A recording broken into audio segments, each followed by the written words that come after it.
Hello and welcome to our special presentation on suicide prevention. Thank you for joining us. I'm Mayor Dr. Ken Moore, and with me today is our Franklin Police Chief, Deb Faulkner. This week is Suicide Prevention Week, and today is World Suicide Prevention Day. Our focus for this program is to do several things: help recognize the warning signs, provide guidance on what you can do to help, and with a list of resources, and also to share some powerful stories from survivors and others. By drawing attention to the problem of suicide, this program strives to reduce the stigma surrounding the topic, as well as encourage the pursuit of mental health assistance and support for people who have attempted suicide. Williamson County, when compared to other Tennessee counties, has a high suicide rate for juveniles ages 10 to 19. These are our children and our future. I'm sworn to protect them. This is alarming and tragic. Psychological emergencies are a leading call for service for the Franklin Police Department. Police officers are trained observers for anyone who might be experiencing distress. But unfortunately, in these situations, we have absolutely no interaction until the worst has happened. Suicide crosses all socioeconomic statuses and ethnicities: young, old, men, women, teens, and military personnel. And that is why I've convened a Blue Ribbon panel on mental health. And from that we founded Find Hope Franklin. It is a local resource for anyone who needs help dealing with suicide and how to prevent it from happening to your friends or family. And Franklin and Williamson County are not immune to anxiety, depression, and a growing number of suicide deaths. There are suicide risk factors, like someone feeling like they don't belong or feeling like a burden to their friends, isolation and financial struggles, and access to means. These are warning signs, and there are many others, but there's also ways that you can help. But before we talk about resources and support, let's listen to the stories of some survivors and others who have experienced the suicide of a loved one. Suicide is complicated and tragic, but is often preventable. The following are 3 different stories, but all with many similarities.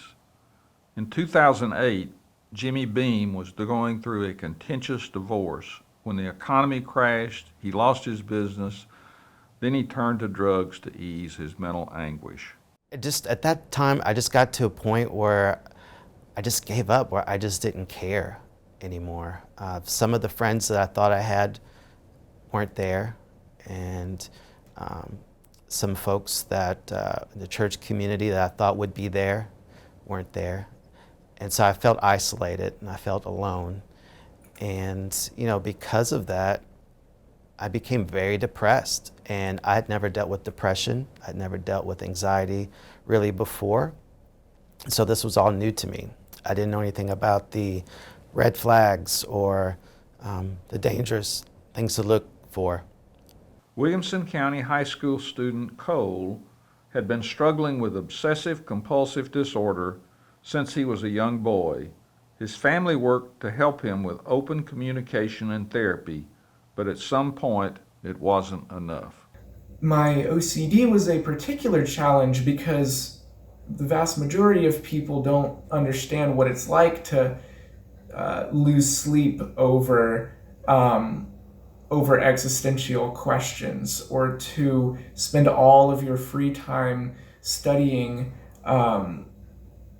questions about where the universe came from, or studying religion, or constantly worrying about wasting time because life is too short to live. And it's difficult to imagine those extremes. And so I felt very alone because not many people could empathize with that or sympathize with me on that level. Stephen Hansley lost his son James to suicide in 2018. He said he didn't know his son was suffering mentally. Good kid. Just a good Before he was a great young man, he was just a cute, good little boy. Typical upbringing for this county: Oakview Elementary, Page Middle, Page High. James made Eagle Scout as a senior year in high school. And among his peers, I think James, and among his family, he was known as just a quiet, sort of a quiet individual. He never sucked the air out of the room, but people loved him to be there, I think, because he was such a good listener. He was 6'4", a big, tall, good-looking kid. We never had problems with him. He was a great student. He was a freshman at the University of Tennessee, and just a joy to be around. Jimmy kept on his self-destructive path for 2 years, until one fateful day on January 23, 2010, he said he felt like everything was in slow motion, a blur. Then later that night, he was pulled over by a state trooper. So I'm sitting there, they run the information, the trooper comes back, can tell by the expression on his face that something's wrong, and he's like, did you know that your license is suspended? And I said, what are you talking about? And he said, apparently you had a speeding ticket a couple years ago in the Nashville area, and it says you never paid it, and so your license was suspended. Well, it was when he said that it was like the straw that broke the camel's back. When the trooper told me to pull over, I took off. At one point, he stopped and the troopers began firing on his car. He was not shot, but was able to take off again. He left his vehicle and ran into the woods with his handgun. And I laid there and I'm like, guess this is it. I didn't realize that this is where it was going to come to, that this was how it's going to end, but maybe guess this is it. I don't see how I'm going to get out of this now. So I just laid there and I began hearing, dogs in the woods behind me. So probably search dogs. I heard a helicopter. And then I started to hear the police from where I ran from, working their way towards me. I had lost my glasses when I had abandoned my vehicle, so I could see, but it was kind of blurry, and of course, it being dark and all the lights and stuff. But it just hit me. It was just like, well, I guess this is it. I guess this is how it ends. And so while I was laying on my stomach and laying behind the tree, I took my .45, I pointed it at my head, and I pulled the trigger. And when I pulled the trigger, the gun jammed. And I was like, oh, wow. Okay. And so I took the gun, I unjammed it, and when I unjammed it, it discharged. And when that happened, of course, everybody got quiet. I could hear everyone kind of was quiet because they were, I guess, trying to detect where that was coming from. So then I was really in a panic. I'm like, oh gosh, they're gonna get me. They're thinking I'm shooting at them. And so I just remember grabbing the gun, and this time more quickly, and I think this is kind of an important point, but more quickly I grabbed the gun, I pointed it here, and there's a scar right here, but I pointed the gun there, and I pulled the trigger, and shot myself. And so the .45 went through here, and it discharged the corner right here by my forehead. For high school student Cole, his obsessions and compulsions became more extreme. He had difficult times with family and became more isolated. He said he felt an overwhelming feeling of fatigue leading to a path of self-destruction. And my self-harm began actually a few months before, maybe about 7 or so months before I did attempt to take my life. And it was a very slow and painful process of just slowly fading away. I fear that when it comes to people who do take their own lives, these things don't happen quickly, and there are lots of signs if you just know what to look for. And so now that is something that I'm passionate about, is finding those signs, because I know that I gave off many that many people didn't notice just because they don't know what to look for. So the night that I did attempt to take my life was one of the most profound nights of my life and contained one of the best moments of my life. And it was very strange looking back now and seeing that there was such a bright light. One of Cole's friends was there that night, and Cole realized just how much he cared when he rode with him to the hospital. It's one of the most special moments to me looking back now, because I feel like those of us who do struggle often fail to realize that no matter how alone these problems have made us feel, people do care. They care more than your anxiety, your depression, your OCD, or whatever it is wants you to believe. Hinesley said his son James made an impulsive act the night he jumped from the Natchez Trace Bridge. That's not the act of a rational mind. And so I think one reason suicide can be stigmatized by society is people don't understand it. I certainly didn't understand it. I mean, I'd known of it with some relatives, and but then it hit us out of the blue. And as I told you, some people had plenty of warnings, and we didn't have any warnings. And so what I've come to understand through reading and research is that it's really not the act of a rational mind, and nobody's really to blame. After Jimmy's attempt, he was told he had a 20% chance of surviving. He ended up okay, but lost his sight. He said he was fortunate and it could have been much worse, but now he still had to deal with his divorce, loss of business, and now legal troubles from fleeing troopers. His family helped him, and he went through years of counseling. But it was during that time also that I was in the hospital that I realized, it was about the end of the third day, I remember my dad coming in, and I said, "Dad," I said, "I've kind of realized something." He goes, "Well, what's that?" I said, "I have two choices. I can either be a bump on a log and feel sorry for myself the rest of my life," I said, "or I can man up and figure out how to face this head on and get through this." Jimmy then went on to get probation and work on his skills to become independent. He learned Braille and how to walk with a cane and was able to get a seeing eye dog. He found in group therapy that he enjoyed connecting with others.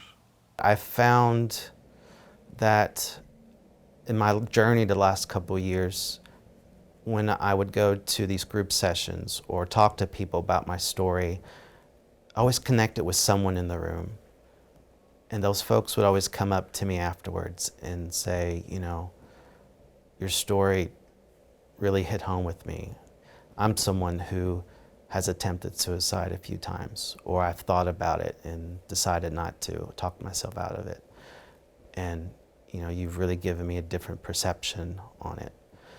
High schooler Cole also learned from his attempted suicide and has gone on to help his peers.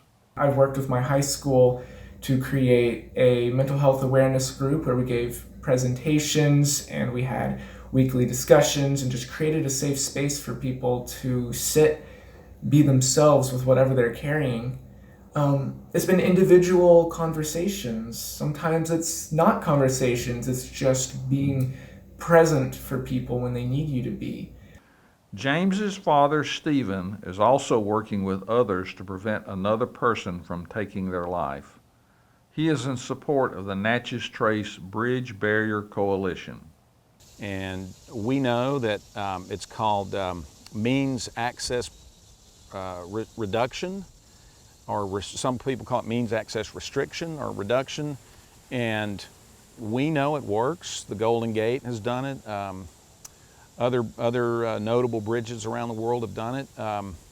It's another means of prevention. You have to look at prevention not just in the early warning signs, but also in that impulsive moment. So things like a barricade on a bridge, things like suicide prevention pamphlets in a gun shop, anything to get them to think twice. Jimmy went on to graduate from MTSU and Vanderbilt Peabody College and is now working as a therapist at the Refuge Center in Franklin. Cole is starting his college career at Washington and Lee, a distinguished university. And Stephen is working with others who have been involved with the grief of suicide to help them heal. Jimmy, Cole, and Stephen have this advice for those who may be contemplating suicide or for those who want to help someone else. I think what's important is knowing and understanding what those red flags are. What are those danger signs? You know, if you're isolating yourself, if you're coping by drugs, if, you know, all those different things, those are warning signs. And I didn't know what those warning signs were. All of your feelings, all of them, are valid, and not all of your thoughts are true.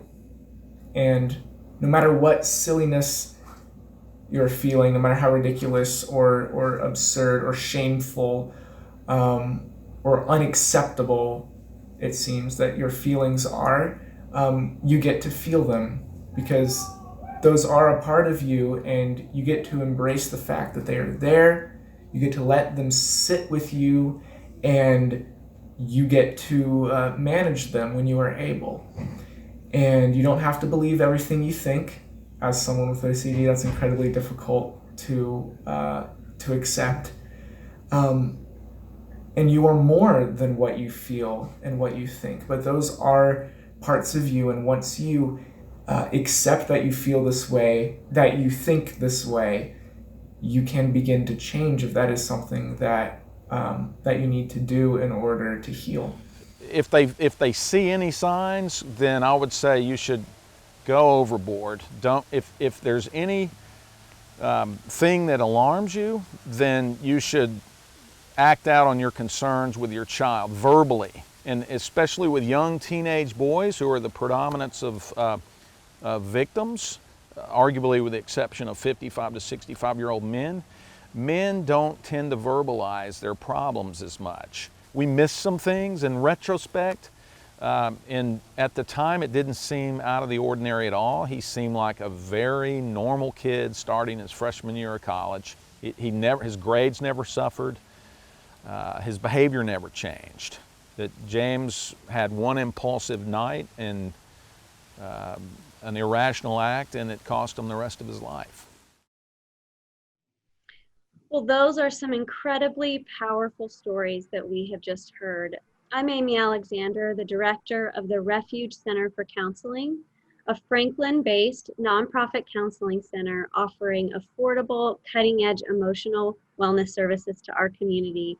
And joining me today are Cindy Seiler with Mercy Community Healthcare in Franklin, Tom Starling, the president and CEO of Mental Health America of Mid-South, and Sage West with Volunteer Behavioral Healthcare System. So these stories of self-harm and suicide are truly happening too often in our community. And our goal today is to educate our community to see the warning signs of suicide, to know how to help, and how to access the professional support that is needed. So Cindy, you and I work together often. Mercy and Refuge are the largest counseling providers in this county.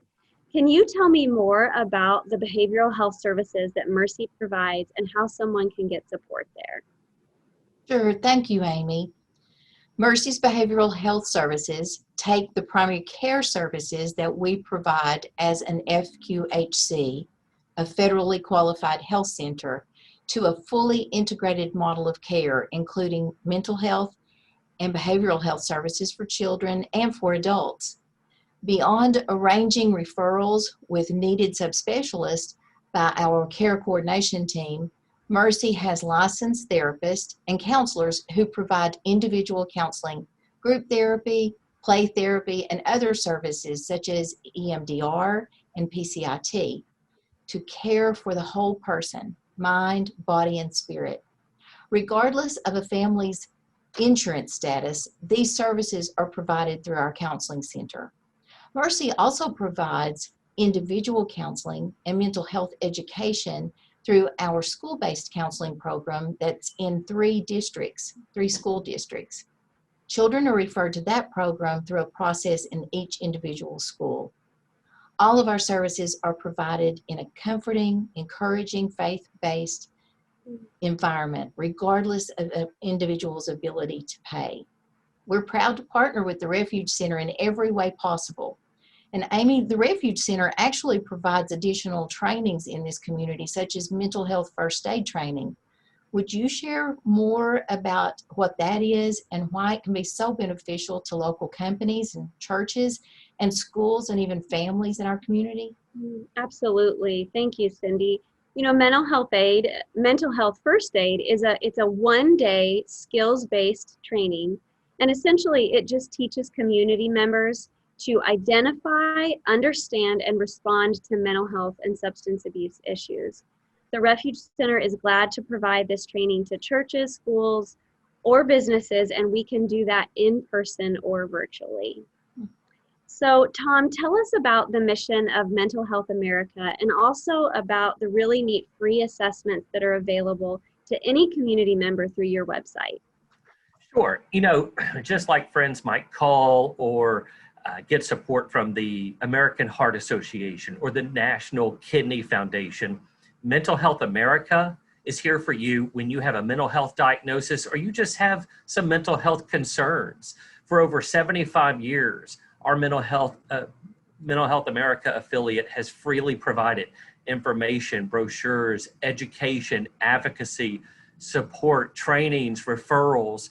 We listen to you and your concerns, and that way we can better make referrals to the Refuge Counseling Center, Mercy Clinic, Rolling Hills Hospital, the Guidance Center, hotlines, crisis lines, whatever you need. And we can provide resources so you can better share those concerns. Here's a great place to start.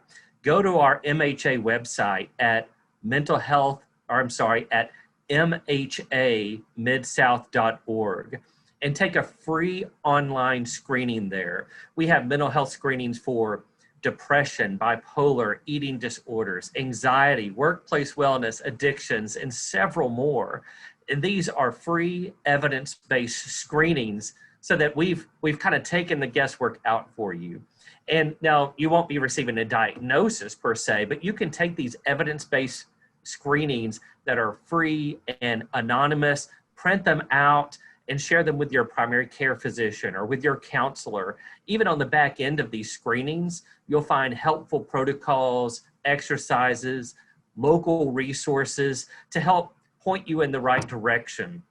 So again, feel free to just Google Mental Health America of the Mid-South, or just go to mhamidSouth.org to learn more. Call us, learn how to share your screening results with friends, and remember, there really is no health without mental health. Thank you, Tom. We're so grateful for the many, many resources that you offer to this community. You guys truly make this a better place. Finally, Sage, would you please tell us about the National Suicide Prevention Hotline and also the Adult Crisis Hotline? Absolutely. Thank you, Amy. The National Suicide Prevention Hotline is a 24 hours a day, 7 days a week, free and confidential hotline that is available nationwide in all 50 states. Many of you may have heard it. The number is 1-800-273-TALK. So 1-800-273-TALK, T-A-L-K. And in Tennessee, it is, there are contracts with Volunteer Behavioral Health as one of the contracts to man this line. So it's actually staffed with trained counselors who are also part of our mobile crisis call center. So these folks are day-to-day basis there to help people who are in distress or experiencing some type of emotional behavioral health crisis. And not only for individuals who may be experiencing that, but also for concerned family members and friends who need to know what to do if they're concerned about someone, one of their loved ones or friends, coworker. They can provide a lot of direction, support, guidance and education to those folks too. So, we're really hoping that the message is that there is help and there is always hope, and there is somebody there to reach out to at any time. Well, that's a critical message, and our community is so rich with resources. No one should have to struggle or suffer alone. There is help out there. So I want to emphasize that the contact information for the Refuge Center for Counseling, Mercy Community Healthcare, Mental Health America, and Volunteer Behavioral Healthcare Systems, among many other resources, can all be found on the website www.findhopefranklin.com. Thank you for the opportunity to speak about this important topic. It is a tough subject to discuss, but we have to talk about it. It could make the difference in life or death of someone that we love. We appreciate the amazing speakers who stepped up to share their stories, and for our dedicated mental health experts who participated in this program. There is hope and help available. No one should have to suffer alone.